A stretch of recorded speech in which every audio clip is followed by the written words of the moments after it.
Welcome to Where She Builds. The podcast where two globetrotting solopreneurs share the real journey of building a life and business on the move. I'm Shandy, an online personal trainer helping people feel strong anywhere in the world. And I'm Anna, creator of Your Travel Friend Anna, a global community and go-to resource for those wanting to live a fulfilling and culturally curious life. Thanks for being here. Let's dive into this week's episode.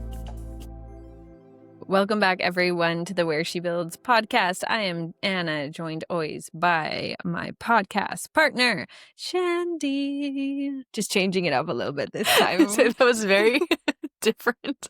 I like it. Just attempting to sing here, Shandy. How are you today?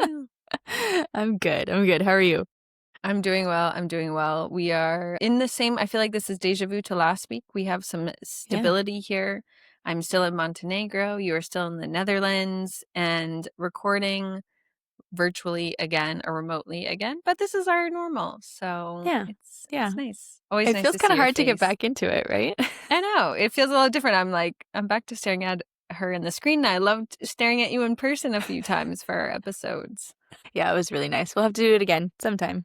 Yes, it's going to happen. And what's been going on this week, Shandy? I know that's like such a broad question, but we knew that you had a lot of assessments for your clients as a personal trainer. So last week seemed to be chill. This week, how we doing?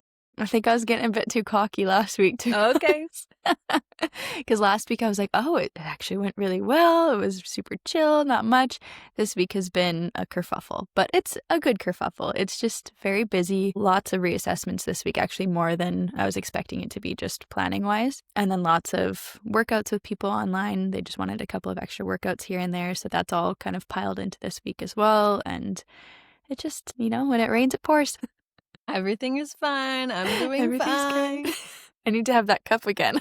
I know. And if people don't know, Shandy's also helping my project right now too. So although I think it's going really well, I think it's an added client and project for you for the week also. So it's a busy week. I'm feeling the energy. This is what I was expecting kind of last Friday. You're in a really good space, but battery is just it's coming down a little bit, hey? Yeah, it's depleting a bit, but it's Thursday, so we'll survive. It's okay. And it's just, today is my super busy day. So I have, after this one, another 3 assessments, boom, boom, boom, back to back. But it'll be fine. It's okay. And then I also have to find the time to do the calculations for the reassessments and record the videos, of course, and all that kind of stuff. So we'll just take it as it is. It'll be fine. Maybe this is a good time for your reassessment so that we start to look at how to make the videos more efficient with the workouts and the programs and things. I think we need to talk a little bit. I've been thinking a lot about it, to be honest. Actually, this week is also taking a little bit longer than normal too, because when I create the programs, I usually just, from somebody's program, for example, I copy and paste the template program that I had it in Word and everything.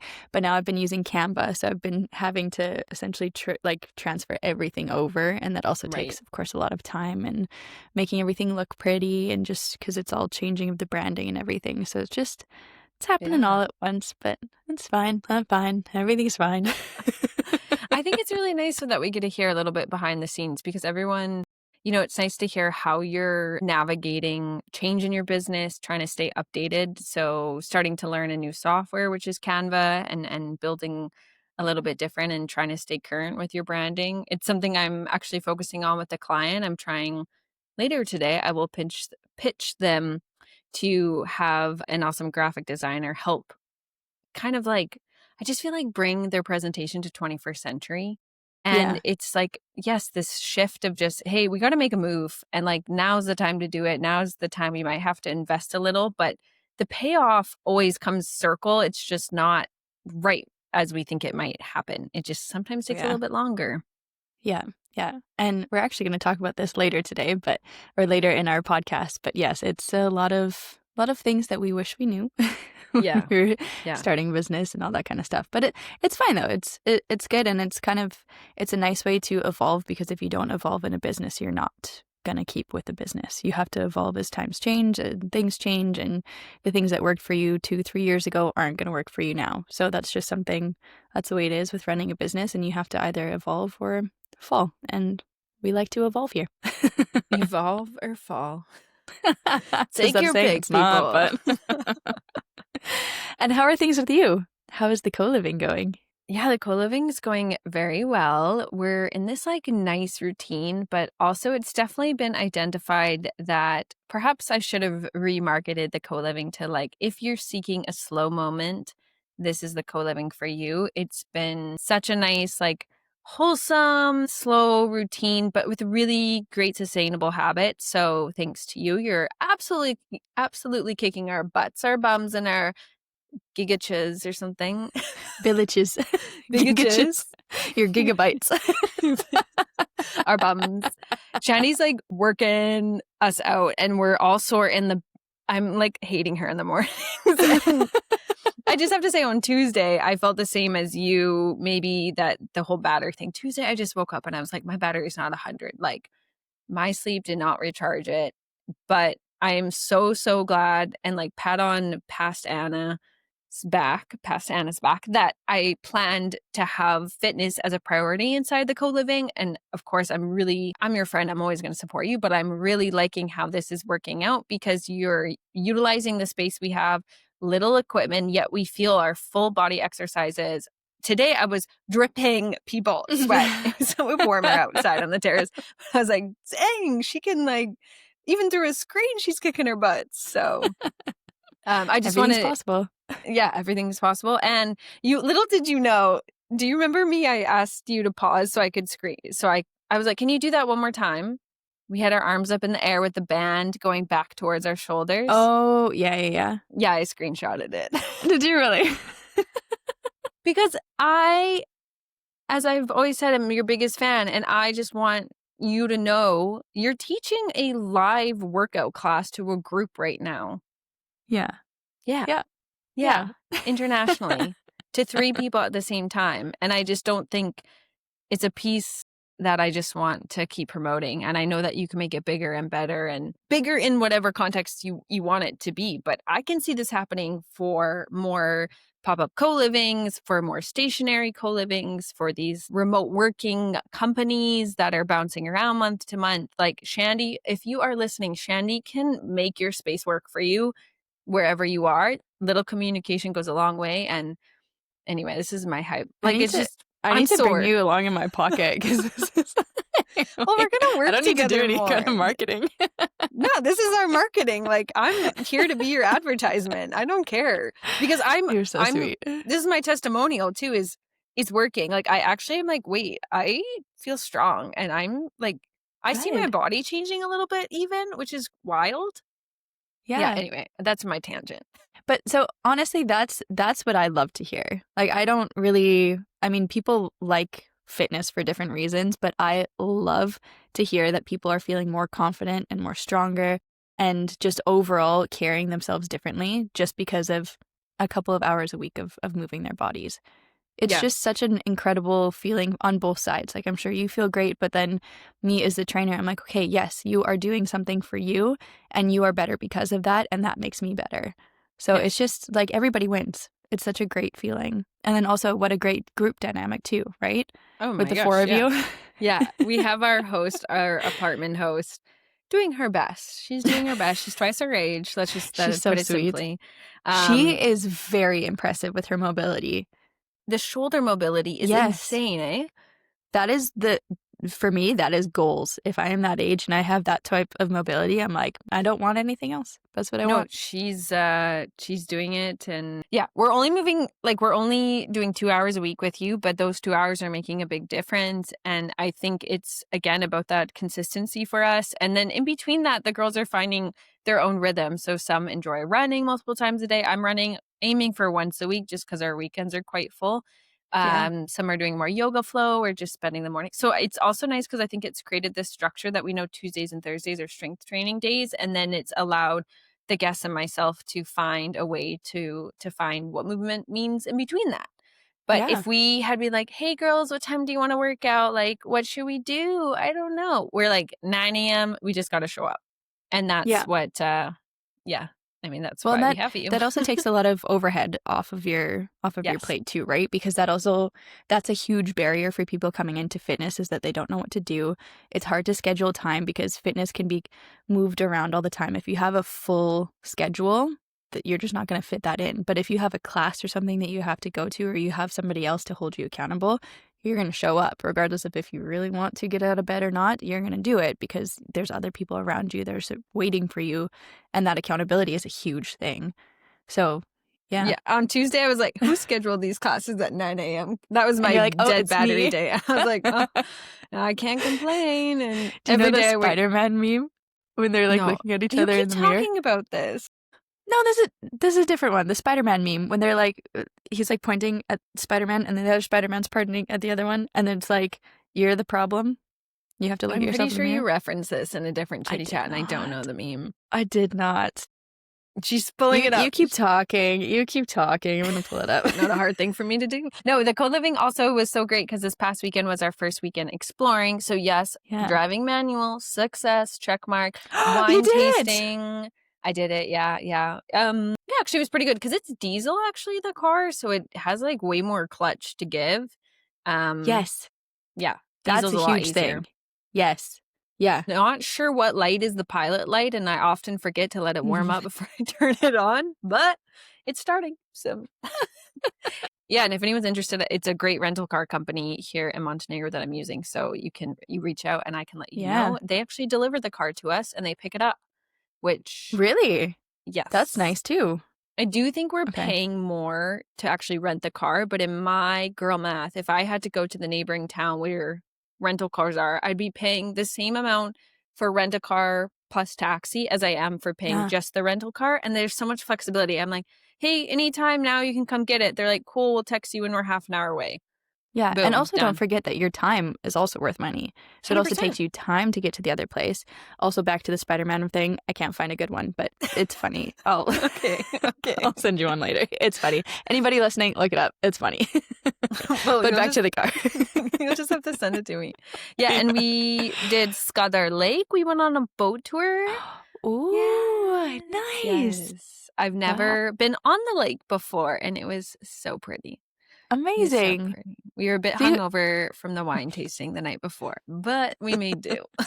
We didn't drink the wine that was offered on the boat tour again. I could not. I was like, nope, thanks. I had really good wine. But I just have to shout out one wine that the aftertaste of this one white wine by a small winery here in Montenegro that's like not quite open to the public. They're just selling to restaurants. They're quite new. It has an aftertaste of cotton candy. That's but it's nice, like it's refreshing, or is it like very, very sweet? No, it's refreshing. It's not like a Moscato Gewürztraminer. It's a blend of a Chardonnay, and it's not got that like candy. I don't know. Afterwards, it's just like, it just tastes like cotton candy after. I don't know how else to explain it. And so I was gifted a bottle from the wine sommelier. Thank you, Stefan. He was just so great. And I was like, thank you so much. And he's like, thank you so much. And so anyway, we have this other bottle and I feel like we've recovered from the wine tasting to taste it again. So yes, I don't know how it would taste with food, but I often don't really drink wine with food. I eat my meal and then I continue drinking. So yeah.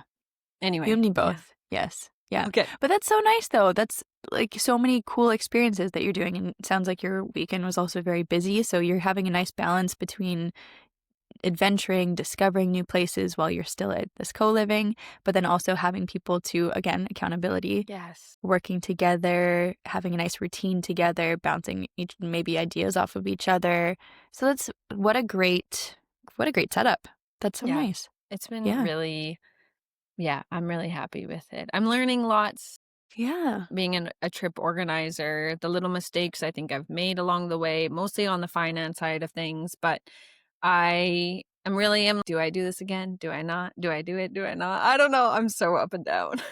But I hope you are also, I like to say this a lot of the time too, I hope you are so proud of yourself because this took so much work and now it's coming into fruition. Like you're doing it. You're doing it right now. You're doing the co-living and it took so much work and it's a huge success and you're enjoying it. And now all of that work that you put into it, now you can enjoy it too. So I'm proud of you. I hope you're so proud of yourself. Thanks, Shandy. It does. I do try and I think it's quite busy. I feel very brain full here because even if it's downtime, I'm trying to think of like the next weekend's activities or if we just to fill the time. Okay, we're going to go for dinner. Do we have a place in mind for dinner? Just so that we're not also like wasting time, like wandering too much. But Right. I do try and take a step back and think these two people, I didn't know. They just said yes through Instagram. Yeah. Yeah. And yeah, we're here together exploring. So How it's cool is very fun. that? I know. That's I really know. cool. It's just one of those, like, you're in it and it's so Yeah. much easier. Like, as I see your business, I see my other friends' businesses, but when you're in it, it's hard to take that step back and see the external successes. Yeah, absolutely. Because you're always constantly, like you said, thinking about the next thing. And it's hard to think of the now where you are versus where you were 6 months ago. Yeah, But definitely. huge success. So Yeah. there's going to be lots happening. I feel like I'm chitty chatting so much on the Chitty Chats. Do you have any exciting things? I know, but like the co-living's taking up so much of it. So do you have anything exciting No. happening this weekend you want to share, or like in the next little bit for travel plans? You are going somewhere in a couple weeks. Yeah. Yeah. My parents are going to be in Rome. So I'm going to meet up with them for a few days there. And then they're going to fly back here, actually. So that'll be nice. I get to show them around. Because the last time they were here, we just moved to Harlem. So we didn't really know anything about. Actually, there's a really funny story. There was this rooftop terrace kind of thing in Harlem. It's called the Dakas. And I heard so many people talk about it when we first moved here. And so my parents came here. I'm like, oh, I'd love to take them here. But Pat was busy. So then I was like, oh, I'll just take my parents there. So we go to this thing. I look it on Google Maps. I type in the Dakas. We walk over here. And it's a car parking garage. And I was like, how do we get up? Because of course it's going to be like up top because it's a terrace. It's like at the rooftop. Yeah. Like, how do we get up there? So there's me mathin'. The mathin'. There's me walking around for like 10 minutes with my parents being like, I want to show you this place, but I don't know how to get up here. And I couldn't get up there. I couldn't figure it out. So then I was like, okay, I guess we're going to have to go somewhere else. Did you think to call the restaurant? No. Do you think I think of that? No. I just was like, oh, I guess we can't take you there. So we go somewhere else. And then when they left, then Pat and I were like, okay, well, we should try out the Daca, see if we can get there. Because then Pat is a lot more adventurous than me, a lot more like willing to talk to people. He'll figure it out. He'll figure it out, yeah. So we go to this place and it turns out that there's like a little tiny sign at the entrance of the parking garage that you have to look at. And it's got like an arrow pointing up and then it says something about like, I don't think it says the Dakas, but it has like an emblem or something for it. So then you have to either walk up like 6 flights of stairs or then take the elevator up. But it looks like it's just part of the car parking lot. And I was like, oh, okay, makes sense. You're funny. So I'm going to take my parents there. Yay, just to complete this circle of like, this did exist. I didn't just take you to a parking lot. Yeah, exactly. Just in a parking lot, but it's on the top. Yeah. Fair enough. Okay, yeah. I love that. Yeah. This kind of flows right into what we're talking about in today's episode that we're so excited to share with you. It's things you wish you knew ahead of time. So things you wish you knew the restaurant was on the top floor, not at the bottom of the parking lot. And maybe how to ask for help a little bit along the way. Maybe. All right. We hope you enjoy this episode. We're going to get into it and we'll see you next week for the Chitty Chat. Ciao, ciao. Let's do it.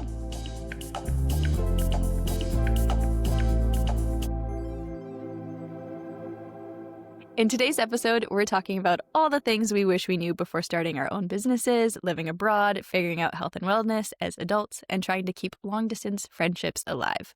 Between the two of us, we've learned a lot about navigating self-employment and settling into new countries, to finding balance and connection while constantly adapting to change. So today, we're breaking down some of those lessons and the things no one really prepares you for, but you eventually figure out along the way. So if you've ever thought, I wish somebody warned me about this one's for you. To kick us off today about all the things that we wish we knew. Yes. If you could go back and give your quote unquote just starting out self one piece of advice about running your own business, what would it be? Wow, this really takes me back because I was trying to think of at what age did I really start this? And for me, there was no defining moment. So it's going back in some time. And the biggest concept that comes up for me is self-discipline. I think what is with running your own business, yes, you get so much freedom, you get flexibility, you have choice, you can turn off your computer at 4 p.m., you can start at 10 a.m., you can take a day off to enjoy your nephew's birthday. But what doesn't get talked about a lot is that sometimes you do need to work until midnight. Sometimes you do need to wake up early. Some weeks are really, really intense and you don't have control over it. And then some weeks are like so chill and flowing with it. And you are your own boss. So you have to be the one to get yourself motivated to get to your laptop, to show up for your boss, because your boss is yourself. And if you don't show up for your boss, there's no money to be made. You have to give And yourself a little kick in the butt. A little kick in the butt, sometimes a big kick in the butt. I mean, we can talk about all the lessons we've learned in previous episodes. We've definitely covered that. But yeah, just this, like, it still happens to me week to week. Honestly, week to week is like, no. I have to show up for myself. I have to create consistency and schedule. So it's hard. You have to be disciplined. It is. Yes. Yeah. 100%. Yeah. I agree 1,000%. Yeah. What's one thing that you like, what's that first instinct of you wish someone told you about running your own business? Honestly, so again, we always have this script that we like write out beforehand, and I'm looking at what I kind of answered and everything, but the very first thing. It's an outline, not a script. It's an outline, not a script. Yeah. Okay. We talk too fast to read a script. Yeah, exactly. No, but I had a couple of different points that I wanted to, like, that I was thinking about. But honestly, the first thing that came to my mind was I didn't realize how hard it was going to be and how there was going to be no signs. Like, there's no, this is the right direction to go. Okay, after you've created this business, what are the next steps? And I think that was a really big learning curve for me, because I just thought, like, all entrepreneurs know what they're doing. Everybody, like, knows the flow of a business. I'd never taken any classes about business. I come from a kinesiology background, so I know everything about the body, but business, I got nothing. So it was really like, okay, I started my business. I'm starting training online. Where do I go from here? And there's no copy paste, like, cookie cutter thing. It was just like, okay, you got to figure out your own way, figure out your own tactics for marketing, figure out your own tactics for setting up your business. What's a good flow for onboarding people? Like, there's so many things that you don't think about. And that was my biggest, like, crap. Like, I got to figure this out on my own.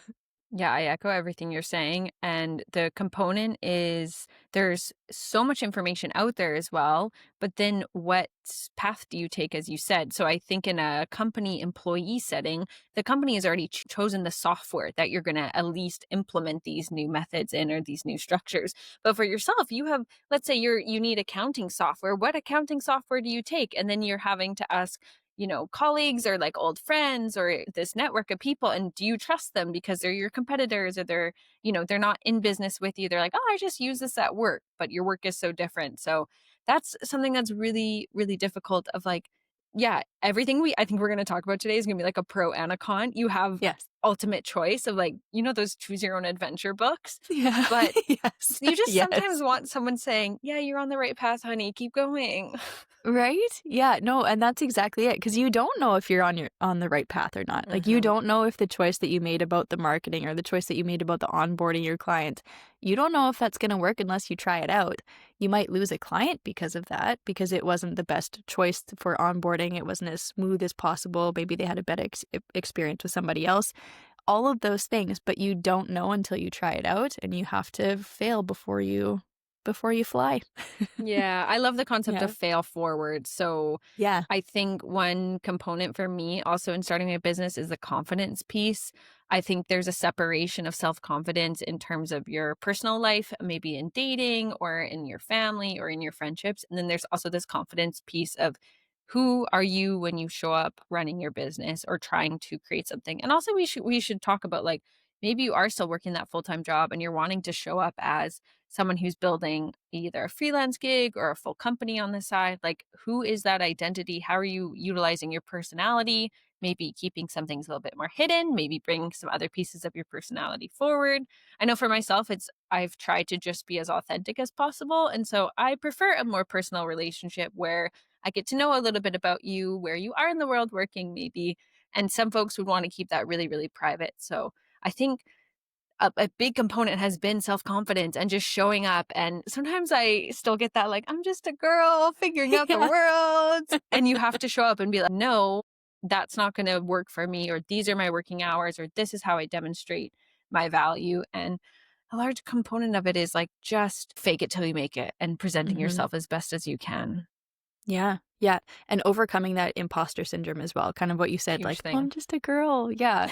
But there's, it's such a huge thing because I think also specifically as women, that tends to happen more often, that imposter syndrome, where you just feel like you don't belong in the place where you are. Like you feel like, oh, I didn't deserve this or I didn't earn this. And then you think, okay, why am I here? Other people are higher, other people are lower, but I should be lower because of X, Y, and Z.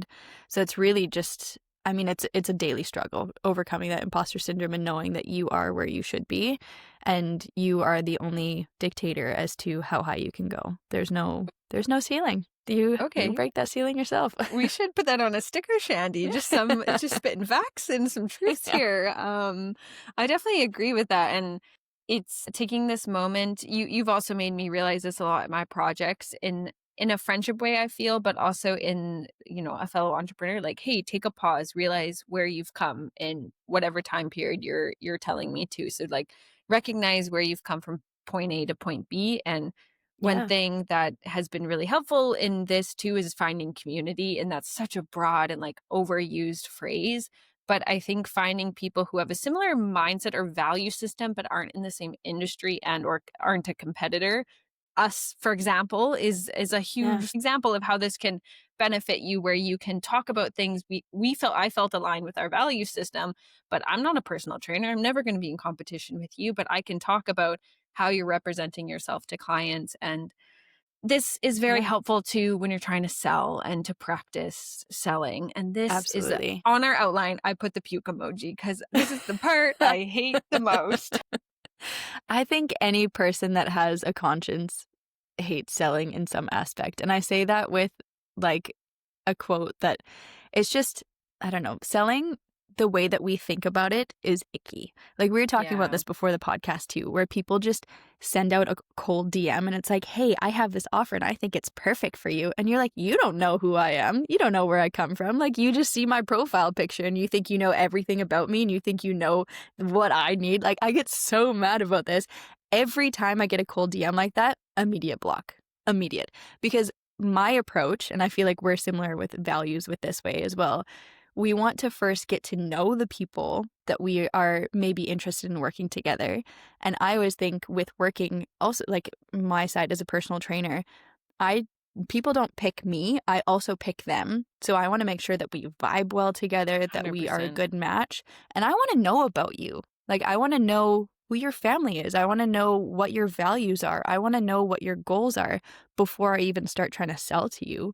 I want to get to know what you are, who you are, what you stand for. And the people that just send out a cold DM like, oh, I know this, blah, blah, blah. No, you don't. Get out of here. Should I tell the people what you said before the podcast? I said get bent. That's such a Western slang. It's so PG though, but it's so good. I think it's very aggressive PG. It definitely will tell them what, give a good response to them. But I think it's true as well. I think our method could be slower, but could be more fruitful in the long term. And sometimes I don't have the patience for it. Sometimes I feel like, oh, I just want to like and put information out there and see what sticks, right? I think that's something that's really hard too, is trying to navigate what is sticking, what is not. Especially like marketing, you can have as many analytics as you want, but sometimes it's planting those seeds months ago, years ago, and maybe it was a DM conversation 6 months ago that is now becoming fruitful and pushing forward. And you just never know what happens. Again, using us as an example, 2 years later, we're hosting a podcast together that never thought would have happened. So selling is like that icky point. Yeah. And I want to piggyback on that too, because I also think that like when you were saying that, all things take time to do, I think anything worth in your life takes time to do. Anything, any big changes, anything that you want to go towards, it takes time and it's sustainable change that's going to make that happen. Sustainable habits. So again, like that's my whole preface with coaching too, is that building those tiny things. And maybe those cold DMs, sending it out to 1,000 people, maybe you're going to land a couple. Or you could actually be interested in the person that you want to work with and be fully invested in them and want to help them and not be caring about the paycheck later. Like, of course, we're all in it for money in the end of the day, but we're also like, me, for example, I started my business because I care about people. And we talked about this before. I love seeing people feel or see that they are stronger, more confident in their lives. You don't get that by sending cold DMs and you're like, oh, I can give you this play by play, I don't know, outline that you just copy and paste into a Word document, send to you, charge you 2,000 euros. Great. Love that. I wish I could do that. But no, I care about you and I want to see how you improve. And that only happens by learning about you and learning what you do and who you are. And yeah, I get so upset about that. No, I think it's so good. I think also I will shift that. I think women are a little bit more like this. I am going to play a bit of the sexist card because I think women overall have this more tenderness, caringness, mother-like with any kind of their work.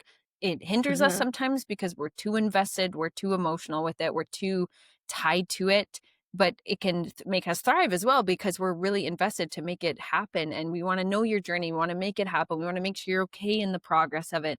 Whereas I think men in the benefit have this more transactional relationship and can just offer this one-time support and then let the story end there. Whereas we're wanting to have this continuous story. So I think it's beautiful. Obviously, I've been a fan of your coaching method and the way that you've supported people. And it always comes from a genuine place. I feel like when I hear you as a coach, it's the same as a friend. It's the same as I see you appear with your partner. And that consistency is really important. And I also feel for myself, like however I present myself on YouTube and saying, hey, join my community is the same as I want you to see me in person and how you hear us on this podcast. So these kind of pieces is really hard because sometimes you could be more aggressive, more direct. But then if you meet the person in person, and they're soft and tender and you're like, wait, who are you? I thought you were like this badass, like rah, rah, rah person. And they're like, hi, nice to meet you. And you're like, okay, wait, it was all behind the screen, you know? Yeah. So, but then it also makes you lose trust, right? Like if you come off as a different persona online versus when you are in person, I feel like that's where that dynamic changes and you lose that trust because whatever trust you built online, you're a completely different person. So you got to start from ground zero. Like you really have to be consistent with how you show up and who you are. And I mean, of course, that's really hard to show your personality online because you want to keep things secret or not secret, but to yourself. Privacy, you don't want to like, show keep everything. Some personal pieces to yourself. Yep. Yeah. But then you have to in some way show your personality because at the end of the day, you're also, again, from my perspective, there are hundreds of thousands of personal trainers in the world, but then there's only one of me. So I need to show how I am different from other personal trainers because there's also a lot of online personal trainers. There's also a lot of different people that can get results for other people, but I need people to choose me because of my personality, because of who I am, because of how we mesh together. And that goes back to me saying I need to also vibe well with a client. I'm not just going to cold DM somebody and be like, oh, we're a good fit if I don't know anything about you. I don't know if we're a good fit. Maybe we're not. Yeah, definitely. And I think going back to like what's one of the first things I wish I knew is everything we said about being authentic, showing up, having your value system, know that that's also going to change a little bit in the sense of you're going to navigate as you receive feedback from clients or how you present yourself online. That some people are going to say, for myself on YouTube, they were like, you're talking way too much into the camera. And I had to shift and be like, okay, I need to make sure I get more B-roll because people are desiring more of a visual representation of the story I'm telling versus just talking with me. But some people were like, we love listening to you. And I'm like, okay, that's why I started a podcast. But anyway, but I think too, starting at the beginning, represent yourself as you want, but just know that like your personality can ebb and flow as well. And it can go from one direction to the other. Any last takeaways though, for something you wish people told you at the beginning of starting your own business? Honestly, I think the biggest thing that we've discussed is just you don't have to have everything figured out. You can just start and then figure it out along the way. And maybe the one choice you make is not the best choice and you pivot and you keep continuing. And that's the thing, going back to the sustainable habits. If you just keep chugging along, you keep doing it, at some point you're going to get it right. And then you're going to be better than the people that tried, failed, didn't try again. If you keep trying again, you're going to at some point stick and you're going to do it. You'll be great. You just have to wait. You have to put in the practice. Kid. You can do it. Yeah. All right. We're moving on to things that we wish people told us about. For, in your case, moving abroad. For my case, traveling mostly full time. And what are those like first tips? I mean, we hear so much. Social media is like bombarded with travel tips all the time. But I think we have this really unique perspective that we can share about what is actually happening. I think the biggest thing for me moving abroad was just keeping in contact with my family. That was a huge thing because you do move to, of course, I moved with my partner into his home country. So that's also a big difference. He helped me kind of integrate into the country, into the culture. But then my biggest thing was keeping that grounding back in Canada. So I still have contact with my parents, with my family, with my grandparents. I call my grandparents once a week. Every Wednesday I call with them. Try to call my parents once a week, call my sister once a week. So I try to keep that habit of staying involved in that life so that I don't feel like their life goes on and I'm over here living my own life. Because I think that's a huge thing when you move abroad. The things that you don't think about is that there is this very real situation that people's lives move on without you. And you don't get to attend birthday parties, you don't get to attend Christmases, you don't get to attend things unless it takes a lot more effort than it used to.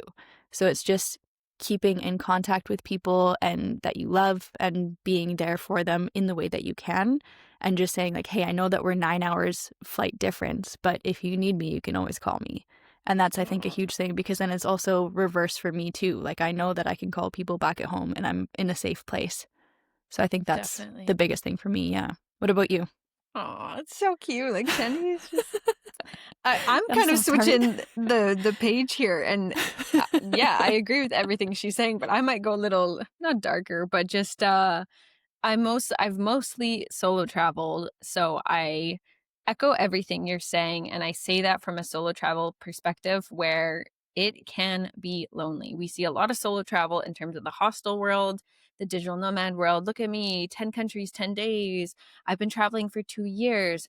But myself too as a creator, I have forget to capture the moments where I'm just watching Netflix in a random country, or the moments where I'm just sitting on a park bench staring at the ducks being like, I don't know what to do with my day, and I don't know how to fill my time. I haven't met any friends. I don't know how to explore this city, or I don't have the finances to do such things. So I think in those moments, we can definitely take a page out of your playbook in calling someone from home.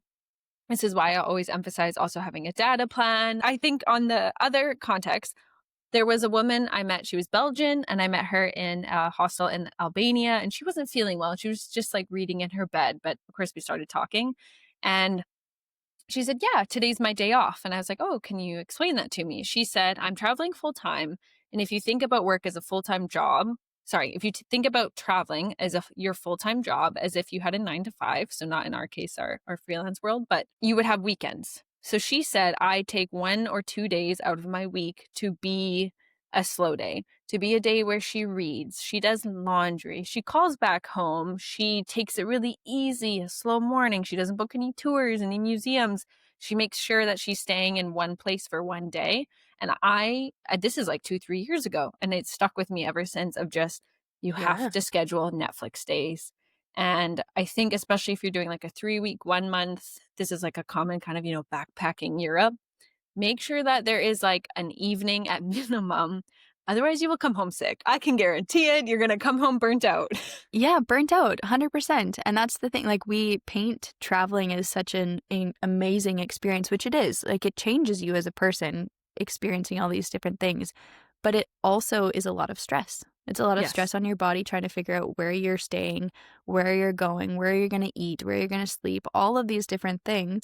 So if you don't give yourself that time to recover, then you're going to be burnt out. And then nothing feels nice. Like, you can go into, like, we had that when we were traveling a lot as well, that at some point we were walking into different churches, into different cathedrals, and I was like, all right, cool. Like, little 15-year-old me would be like, this is amazing. It's so beautiful and big and incredible.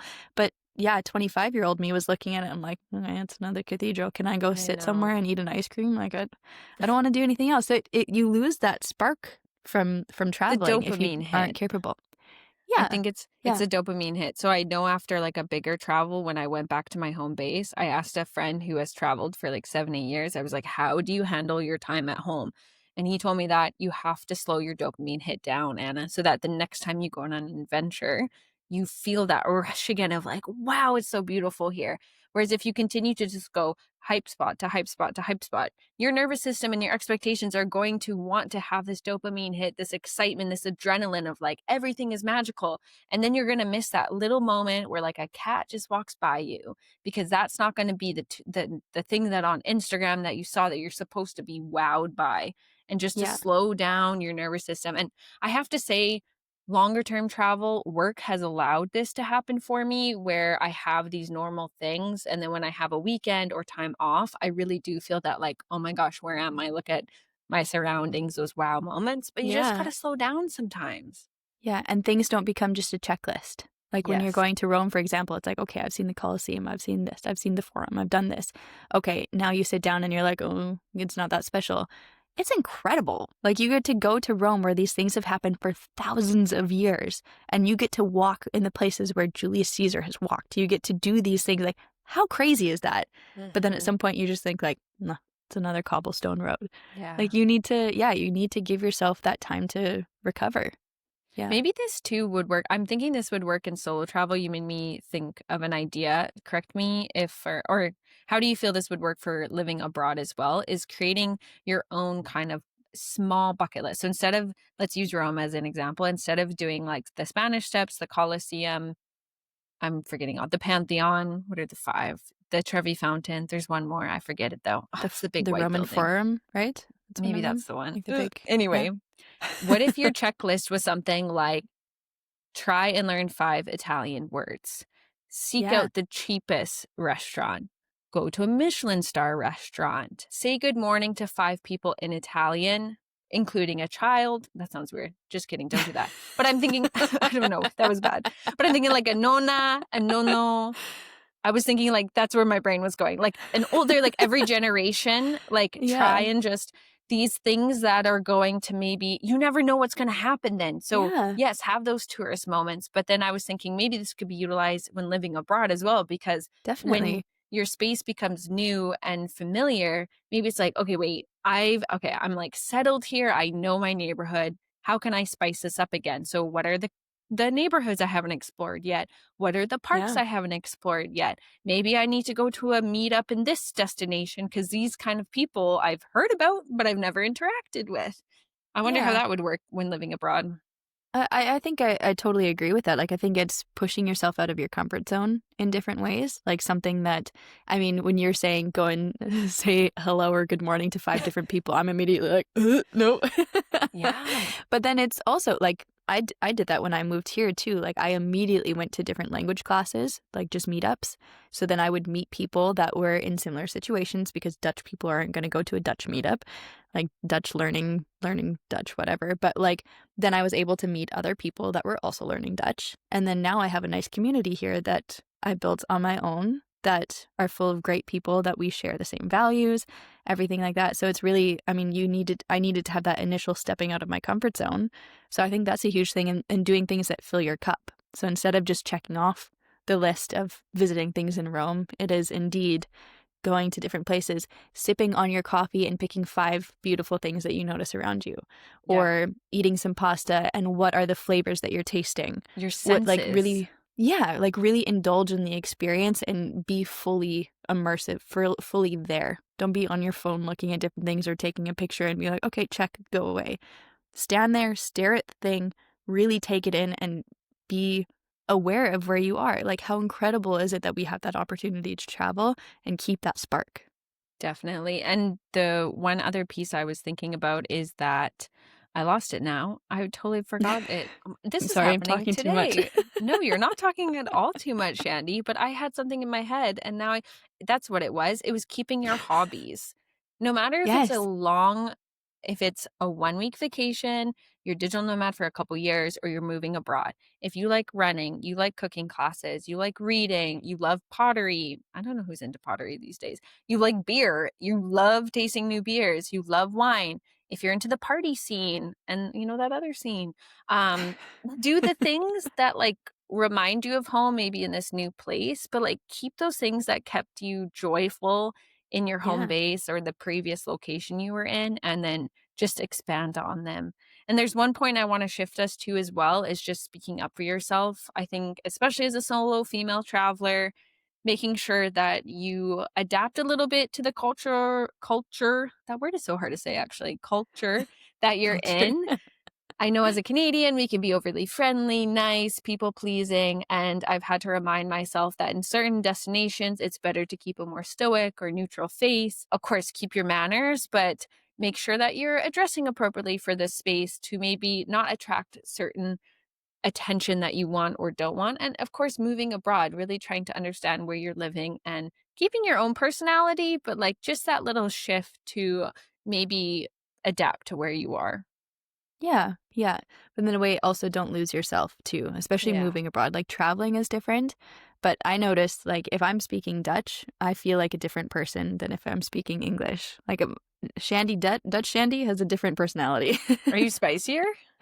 No, I think it's just because I can't express myself as much as I would like to, that I'm a little bit even more reserved than I would be in English. Or in settings where people are speaking completely Dutch. In English, I would be interjecting, especially if I'm comfortable around the people, I would be like, oh, and put my 2 cents into it.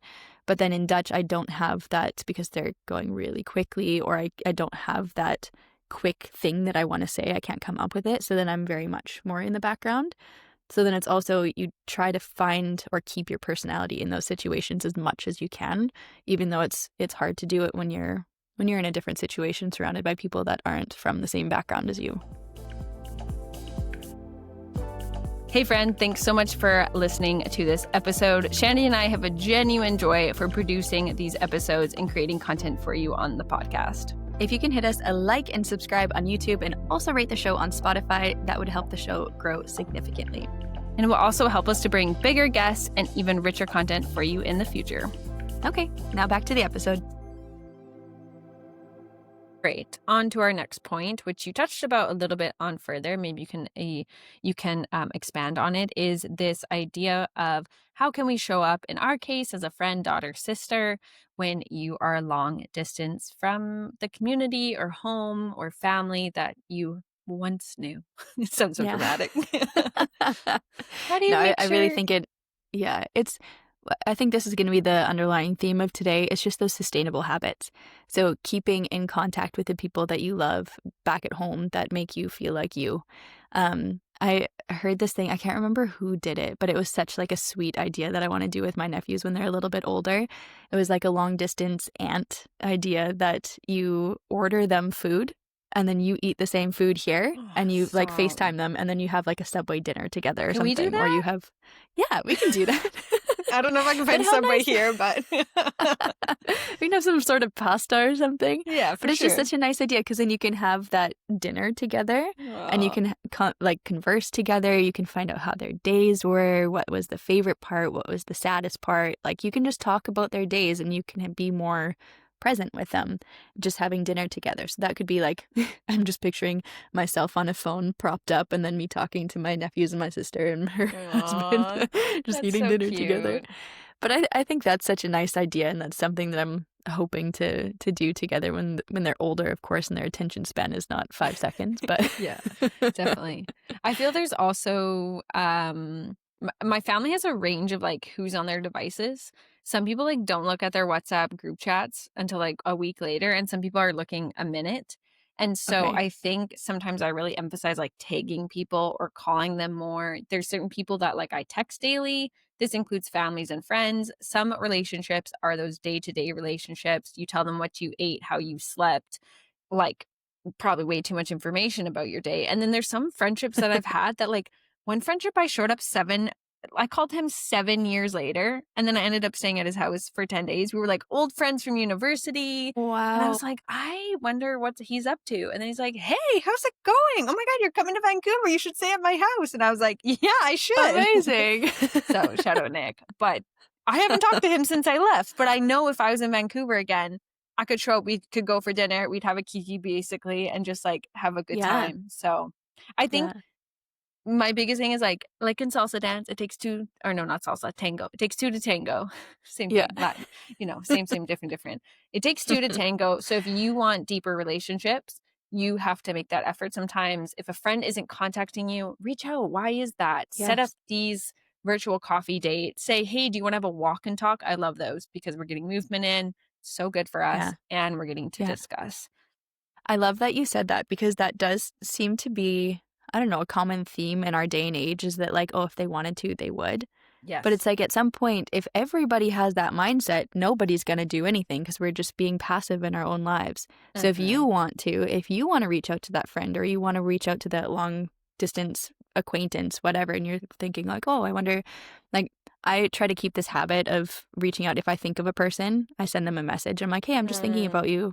What are you up to? Like, how are things going?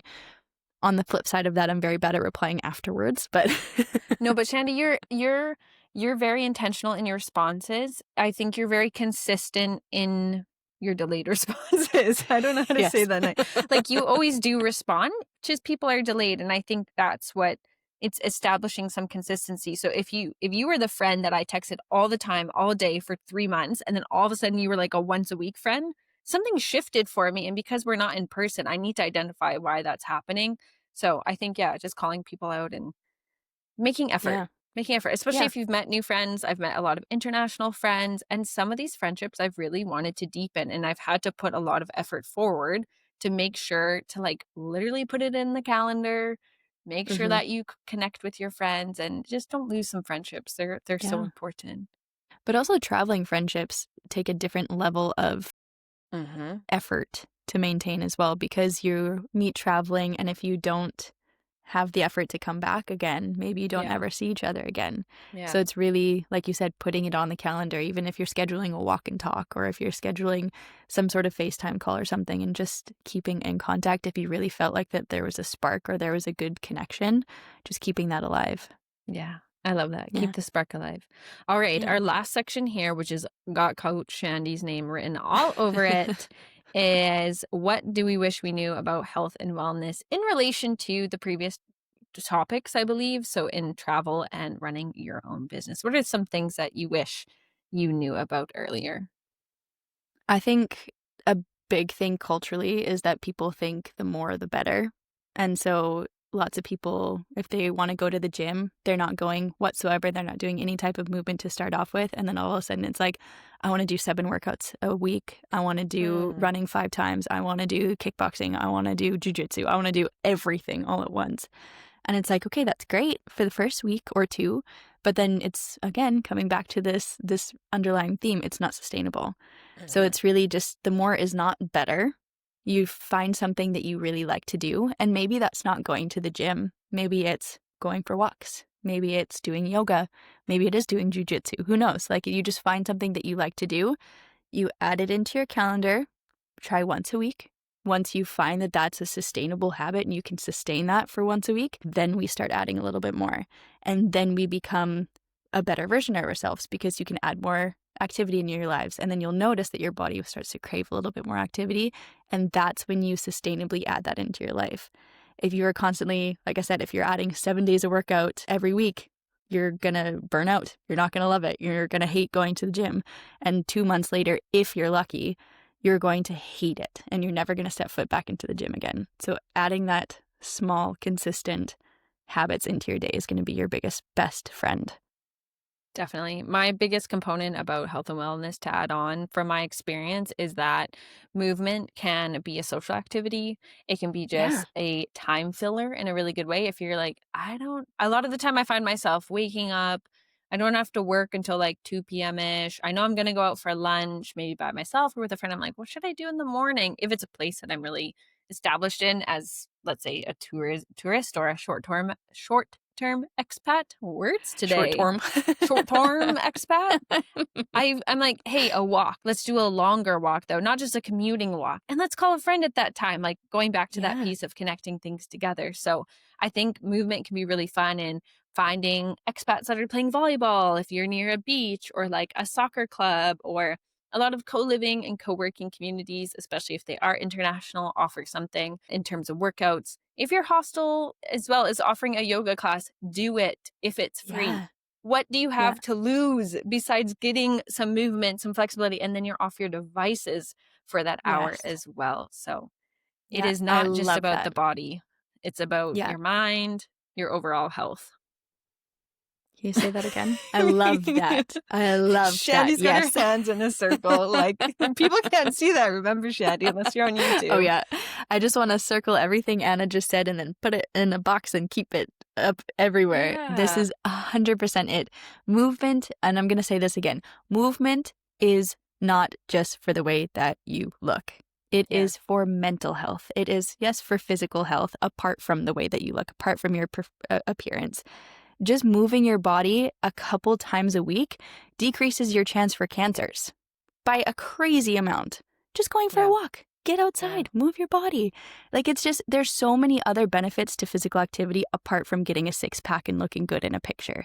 And it's just, our day and age is so focused on the way that you look. We forget about how great it is for your mental health to move and to just be a better version of you every time that you move. If you take one extra step, you are a better version of yourself. So cute. Snaps for that. And I just want to remember too, like, it can be, if you, like, you know what came to mind is, like, I obviously love watching TV. I think I've said that before. Put your Netflix show on while you're on a stationary bike. Put your Netflix show on while you're running on the treadmill. Like, if you are like, I really want to watch this TV episode, but I really want to listen to this podcast, kill two birds with one stone. Like, make things happen together. We do have busy lives. We have conflicting responsibilities, especially if you have any kind of dependents or like multiple projects on the go. So try and incorporate things together. And when you're traveling, just remember to stretch a little bit too. I know that's like not the most inspirational, but like, don't forget to do a little bit of rotation work. Yeah. So mobility flows, something 10 minutes a day. It's going to make a huge difference. And it's going to help you age gracefully too. It's going to help you be able to pick things up off the floor when you're 70, 80, 90. And keeping mobile when you're 90 years old, how great is that, instead of being bedridden for 20 years of your life? Yeah, definitely. All right. Any last thoughts that you want to share with everyone, Shandy, about things you wish you knew at the beginning of these journeys? I think, again, like I said, this is the underlying theme of today. Just, you're not going to be, let's say, perfect when you start anything. So it's just building those small habits, choosing your direction, sticking with it. If it doesn't work, pivot, and you're going to get to where you want to be if you just stick with it and you keep going at it, even when things are hard. I love that. Echoing that. What do you think? I think one of my things is ask for help. If someone doesn't want to help you, they have the option to say no. Reach out in my travel community if you have travel tips, if you have questions about movement, especially on the go or changing destinations. Shandy's such a great resource for you. You've got two people right here who are your friends, who want to help you, who also can relate to you. And I'm sure there are other people in your circle. I just feel like the worst thing someone can do is say no. So why not ask for those resources? And sometimes you have to invest something to get something in return as well. But I just feel like ask your community and reach out and don't be shy, and just, like, who knows what the next chapter is? Who knows what the next friendship is? This is the thing that keeps me going traveling, is like, who knows who we're going to meet tomorrow and what's going to happen, because life can just change. So say hi to all the kids, Just kidding. No, just kidding. Maybe all the grandmas. All the nonas. I've been saying good morning to, in the destination I'm currently in, every person I pass, I say hi to. They stare at me and I stare back at them. And then I say, dobre dan. So if you know what that means, you kind of know what region I'm in. So anyway, those are our tips for getting started. If you like this episode, share it with a friend. If any of this hit home, share it with a friend who's maybe on a similar journey, or could just kind of use this boost in how to get started on either component that we've talked about, on any component that we've talked about today. I am Anna, your travel friend Anna, joined always by Coach Shandy. We're the Where She Builds podcast, available on YouTube. You can watch us there, and Spotify, or wherever else you listen to your podcasts. And until the next episode, we'll see you later. Thanks for listening. Ciao for now.